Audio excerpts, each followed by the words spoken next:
வணக்கம் சத்குரு.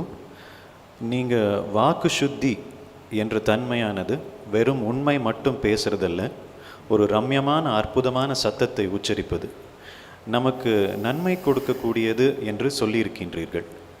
வாக்கு சுத்தியாக இருந்தால் எப்போவுமே நம்ம சாண்டிங் பண்ணிகிட்டே இருக்கணுமா? விளக்கமாக சொல்லுங்கள்.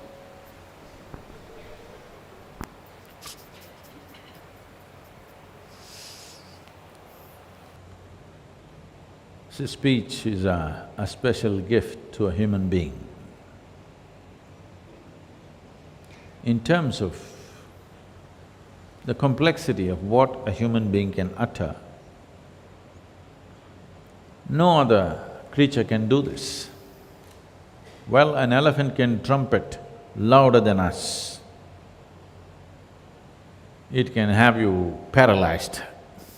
If it comes and trumpets anywhere near you, it'll have you paralyzed just with sheer sound. A lion can roar, birds can do so many things. But no creature is capable of coming out with the complexity with which we can utter. The languages were consciously created so that simple utterance of the language will purify the system. Sanskrit language was created like this. So most of us probably are speaking in English language most of the time. Of all the… not necessarily of all the languages, compared to the Indian languages, the vernacular languages, or compared to Spanish or Latin or even Chinese or whatever, English language has the minimum range of sounds, very minimum.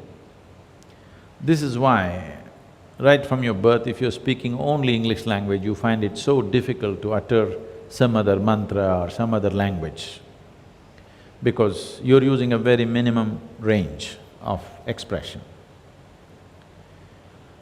So the more minimalistic the range of sounds that you utter happens, the less Vak Shuddhi you have. So now you have to fix it by a certain active awareness and volition. One is the sound, another is the intention of the sound. You can say, "Hey," out of great love, or you can say, "Hey," out of something else. Now, both of them will not produce the same impact on the system, because the volition of the action is the important or the major part of the karmic process is in the volition, not in the action. Similarly, major part of the karma is in the volition, not in the sound. But if the sounds were scientifically structured, as in the mantras and in Sanskrit language, then even without much awareness, if you utter, still you would benefit, simply because of the nature of the arrangement of sounds. But now we are speaking languages which are no more made like that. So it is best to handle it with intention. I think many times I have told you about this lady who came out of a concentration camp during the World War II, and she took a vow, you know. So just took a vow, if I speak to somebody now, if this happens to be my last, it could be. If this happens to be my last words to this person, how I would utter this? Like that I will utter to whoever I speak. It's a fantastic way of fixing your Vak Shuddhi. Vak Shuddhi means cleansing the sounds that you utter. To become conscious of the sounds, the science of sounds and the impact that this has on us and how to come to this, it is a phenomenal thing, it's not going to happen in a lifetime to understand. This is Nada yoga, it takes a whole lot of things. So for that, to do Nada yoga, you have a chant, if you keep it going whenever. I never consciously think about this, but if I sit, stand, Shambho Shiva simply happens to me, not because I intend to utter it. My breath just takes that form. It is not happening just because I sit in a program or I am doing something important or not important. You can just bring it into your life like that. A lot of people have decided to use filthy words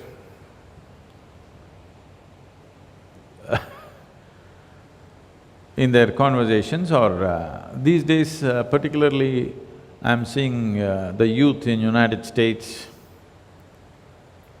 trying to form a whole sentence with just one word,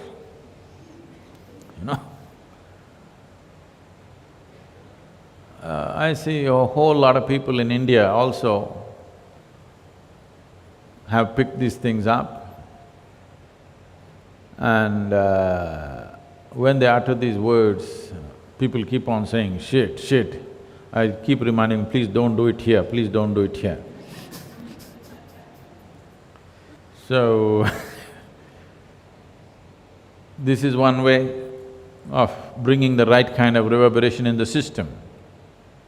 Why this is important is, if you simply become silent within yourself, there is no better way, it is the ultimate way.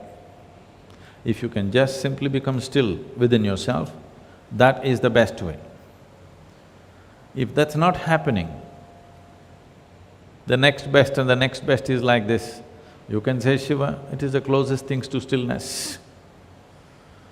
Otherwise, just one word doesn't do for you. You can have a little more elaborate, you need a sing-song, you can do Brahmananda Swarupa, something, or whatever mantra you picked among those 5, 6 that are there. Whatever you resonate with, you just do that. Above all, to bring the right intention into every sound that you utter. If you bring the right intention into every single sound that you utter, these sounds will reverberate in a certain way within you. This foundation of the right kind of reverberation is necessary if you want to use this human system as a higher possibility. Otherwise, it will only drag behind you all the time. If you want this to be a bigger possibility, this must have a foundation of the right kind of reverberation, and Vak Shuddhi, or cleansing the sounds that you utter, is an important part of that. But if you can become utterly still, nothing like it.